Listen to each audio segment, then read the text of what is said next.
So this is a really important thing to cover on. Is it okay to heel strike when you run? Now, technically speaking, there are three options for foot striking when you run. There's heel striking, there's midfoot striking, and there's forefoot striking. Now, we'll cover this in more detail in a future video, but what I want you to know is that midfoot striking is a fantasy. It only happens about 4% of the time in any running setting. That's when your forefoot and your heel hit the ground at the same exact time.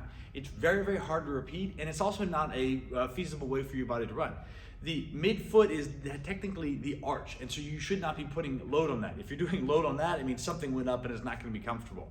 Now, the other alternative to a forefoot strike is a heel strike, where you land on your heel.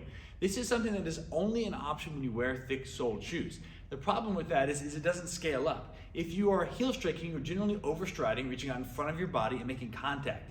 And think about it, if you are slamming the ground with your heel, all of that force is going straight up into your shin and tibia, into your knee, hip, back, and spine, because you are not using any of the structures of your feet, ankles, and lower legs to absorb that force.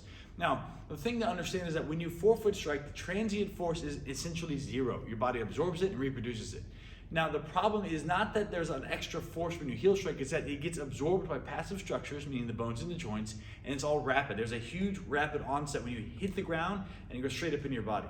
The simple answer to this is if you take your shoes off and go run on any surface, you can even feel this on softer surfaces, but if you run on any surface, you're gonna feel that it's not comfortable. That's immediate feedback that your body says, I don't like this. And another way to think about this is your body, your feet, each foot has 26 bones, 33 joints, and hundreds of muscles, ligaments, and tendons. If we didn't need them, why would we have them?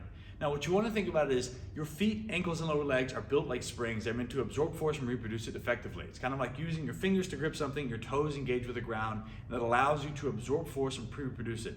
When you heel strike, that does not happen. Now, you can get away with this with thick-soled shoes, but it will lead to injury over time. And there's a reason that over 50% of runners every single year have some sort of significant injury. And that goes up the longer distance you have. So the best, most natural way to run is to run on your forefoot.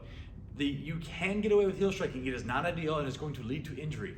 That being said, you can get injured doing forefoot striking if you're not doing the preparation for your feet, ankles, and lower legs. If you've been wearing thick shoes or you've been sitting down for years and years, that will throw you off because you will not have the capacity for these structures to be able to support proper running form.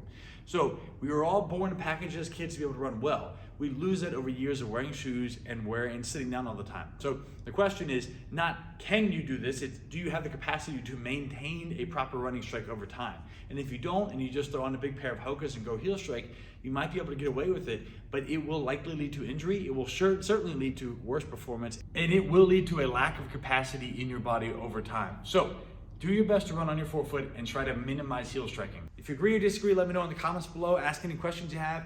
If you got value, make sure you hit the thumbs up, subscribe, share this with a friend. And if you have anything else you want to hear, ask the Barefoot Sprinter.